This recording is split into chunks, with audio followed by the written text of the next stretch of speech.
اسلامی سال کے آخری مہینے میں جو پہلے 10 دن ہوا کرتے ہیں ان کو عشر ذی الحجہ کہا جاتا ہے۔ ان کی فضیلت اور خصوصیت کے متعلق اللہ عز و جلال نے خود فرمایا ہے کہ ان ایام کا احترام کرنا بہت ضروری ہے، کیونکہ یہ حرمت والے مہینوں میں سے ایک مہینہ ہے جن مہینوں میں باہمی جنگ و جدل جائز نہیں۔ عشر ذی الحجہ، ذی الحجہ کے پہلے 10 دنوں کی فضیلت میں سے ایک فضیلت یہ ہے کہ اس کا تعلق اس مہینے سے ہے جس کو اللہ ذو الجلال اور اس کے محبوب نے حرمت والا مہینہ کہا۔ اس کی فضیلت کے متعلق دوسری بات یہ ہے کہ یہ وہ مبارک ایام ہیں جن ایام کی اللہ رب العزت نے قسم اٹھا رکھی ہے، والفجر ولیال عشر، قسم ہے فجر کی اور قسم ہے 10 راتوں کی، والشفع والوتر، اور قسم ہے جفت اور طاق کی۔ تو آپ صلی اللہ علیہ وآلہ وسلم پر جو قرآن نازل ہوا وہ اس بات کی وضاحت دے رہا ہے کہ اللہ عز و جلال نے یہاں جہاں فجر کی قسم اٹھائی ہے وہاں ذی الحجہ کی پہلی 10 راتوں کی قسم اٹھائی۔ عبداللہ ابن عباس رضی اللہ تعالی عنہ اور عبداللہ ابن زبیر رضی اللہ تعالی عنہ اس آیت کی روشنی میں کیا فرماتے ہیں؟ عبداللہ ابن عباس رضی اللہ تعالی عنہ فرماتے ہیں ان اللیالی العشر التي اقسم اللہ بها هي لیالی العشر الاول من ذی الحجہ، وہ 10 راتیں جن کی اللہ عز و جلال نے قسم اٹھائی ہے وہ ذی الحجہ کی پہلی 10 راتیں ہیں۔ اور عبداللہ ابن زبیر رضی اللہ تعالی عنہ کا فرمان ہے ولیال عشر اول ذی الحجہ الى یوم النحر، لیال عشر سے مراد ذی الحجہ کی پہلی رات سے لے کر یوم النحر تک جو راتیں ہیں یہ 10 راتیں مراد ہیں۔ اور سیدنا مسروق رحمہ اللہ فرمایا کرتے تھے لیال العشر ہی افضل ایام السنہ، ذی الحجہ کی پہلی 10 راتیں یہ سال کے افضل ترین ایام کی راتیں ہیں۔ عشر ذی الحجہ، ذی الحجہ کے پہلے 10 دنوں کی فضیلت کے متعلق تیسری بات یہ ہے کہ اللہ عز و جلال نے ان 10 دنوں میں خصوصی طور پہ اپنے ذکر کرنے کا حکم دے رکھا ہے، وَيَذْكُرُ مَا رَزَقَهُمْ وَيَذْكُرُ اسْمَ اللَّهِ فِي أَيَّامٍ مَّعْلُومَاتٍ عَلَى مَا رَزَقَهُمْ مِن بَهِيمَةِ الْأَنْعَامِ۔ ان معلوم دنوں میں اللہ عز و جلال کا ذکر کرنا ہے جو انہیں اللہ عز و جلال نے دے رکھے ہیں۔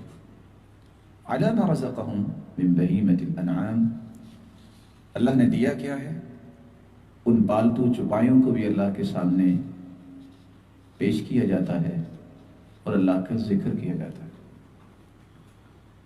سیدنا عبداللہ ابن عباس رضی اللہ تعالی عنہ بیان کرتے ہیں، اسی طرح ابو موسیٰ اشعری رضی اللہ تعالی عنہ، مجاہد، قتادہ، عطاء، سعید بن جبیر، حسن بصری، ضحاک، عطاء الخراسانی، ابراہیم النخعی، امام شافعی اور امام احمد بن حنبل رحم اللہ الجمیع، ان تمام کا یہی موقف ہے کہ ایام معلومات یہ جو چند دن ہیں اس سے مراد ذی الحجہ کے پہلے 10 دن۔ ان 10 دنوں کی عظمت کی چوتھی بات یہ ہے کہ یہ ذی الحجہ کے پہلے 10 دن سال کے افضل ترین دن ہے۔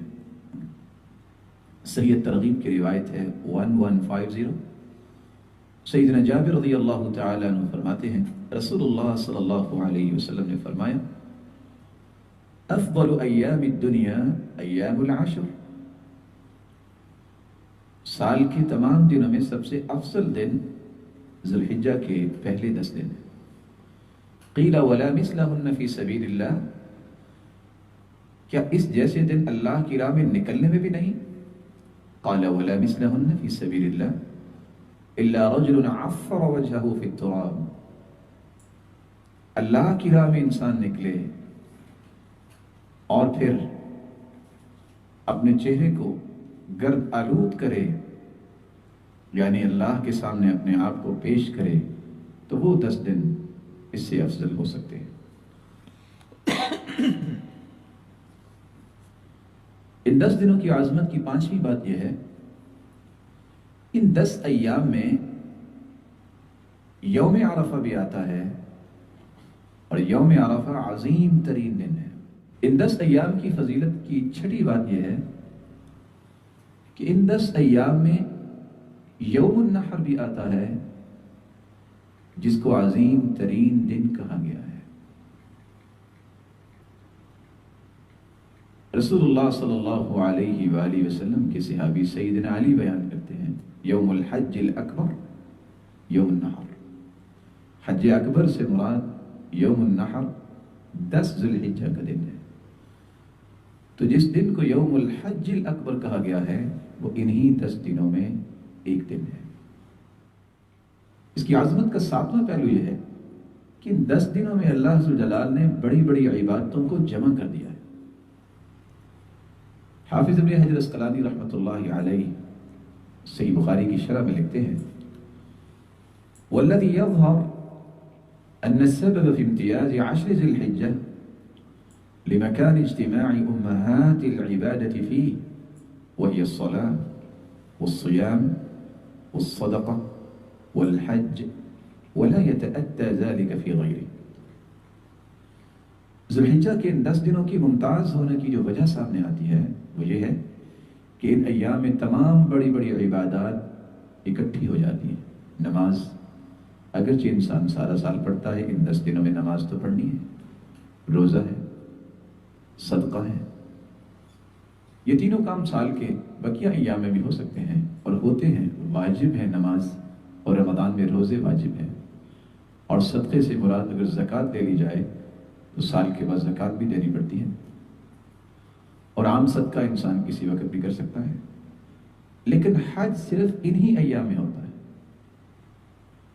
اور ان تمام عبادات کا ان 10 دنوں کے علاوہ کسی اور دنوں میں اکٹھا ہونا ممکن ہی نہیں ہے۔ ان 10 دنوں کی عظمت کا 8واں پہلو یہ ہے کہ یہ وہ 10 دن ہیں، یہ وہ مبارک دن ہیں جن کو اللہ عز و جلال نے موسیٰ علیہ السلام کے لیے مکمل کیا تھا۔ ارشاد ربانی ہے وَوَاعَدْنَا مُوسَىٰ 30 لَيْلَةً وَأَتْمَمْنَاهَا ب10 فَتَمَّ مِيقَاتُ رَبِّهِ 40 لَيْلَةً،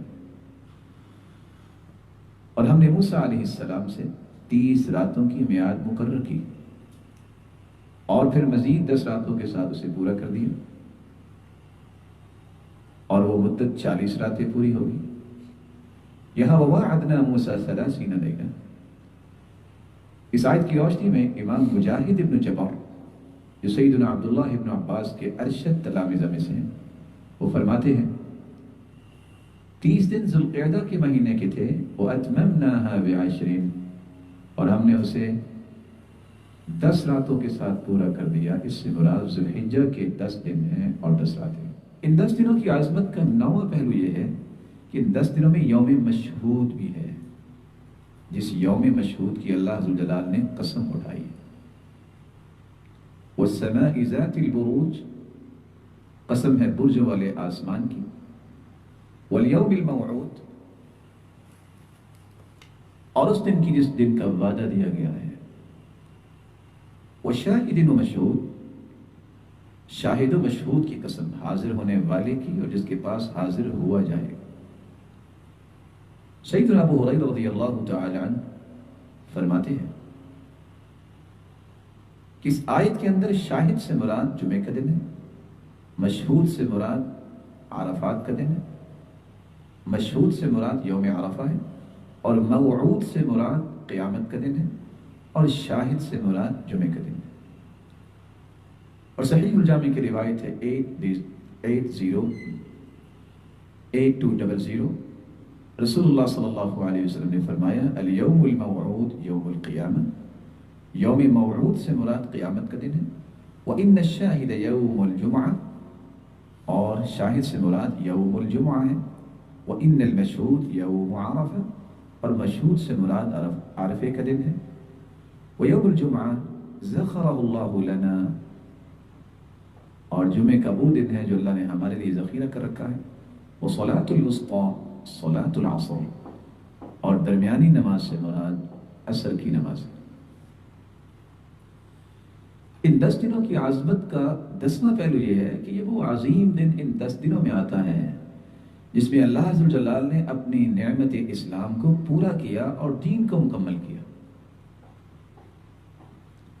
صحیح بخاری کی روایت ہے 45 جس میں اس بات کا تذکرہ ہے کہ ایک آدمی یہودیوں میں سے سیدنا عمر رضی اللہ تعالی عنہ کے پاس آیا اور آگے کہتا ہے یا امیر المؤمنین آیت فی کتابکم تقرؤونها لو علینا معشر اليہود نزلت لاتخذنا ذلك اليوم عیدا۔ امیر المؤمنین، آپ کی کتاب میں ایک ایسی آیت ہے جس کی آپ تلاوت کرتے ہیں، اگر وہ آیت ہمارے یہودیوں پر نازل ہو جاتی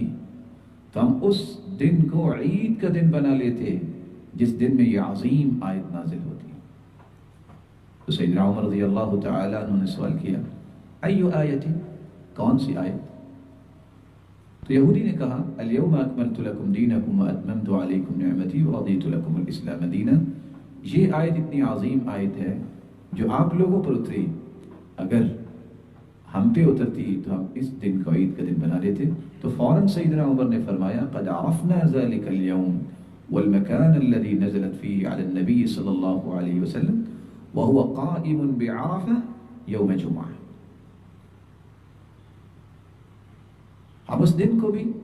اور اس جگہ کو بھی جانتے ہیں جہاں یہ نازل ہوئی تھی۔ رسول اللہ صلی اللہ علیہ وسلم عرفہ کے مقام پہ کھڑے ہوئے تھے اور وہ جمعے کا دن تھا، اور یہ دن ہمارے لیے عید کا دن ہے۔ ان 10 دنوں کی عظمت کا 11واں پہلو یہ ہے کہ یہ وہ 10 دن ہیں جن میں ایک دن وہ ہے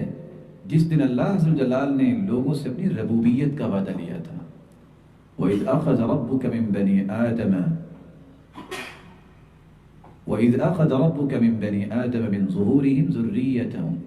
وَأَشْهَدَهُمْ عَلَىٰ أَنفُسِهِمْ أَلَسْتُ بِرَبِّكُمْ قَالُوا بَلَىٰ شَهِدْنَا أَن تَقُولُوا يَوْمَ الْقِيَامَةِ إِنَّا كُنَّا عَنْ هَذَا غَافِلِينَ۔ جب تمہارے رب نے آدم کی اولاد سے، جو ان کی پیٹھوں سے ان کی اولاد نکالی، تو ان سے خود ان کے مقابلے میں اقرار کرا لیا تھا، پوچھا تھا کیا میں تمہارا رب نہیں؟ وہ کہنے لگے کیوں نہیں، ہم گواہ ہیں کہ آپ ہماری رب ہیں۔ یہ اقرار اس لیے کروایا تھا کہ قیامت کے دن کہیں یوں نہ کہنے لگ جاؤ کہ ہمیں تو اس کی خبر ہی نہ تھی۔ سیدنا عبداللہ ابن عباس رضی اللہ تعالی عنہ فرماتے ہیں، صحیح الجامع کی روایت ہے 7101 ان اللہ اخذ المیثاق من زہر آدم بنعمان یوم عرفہ۔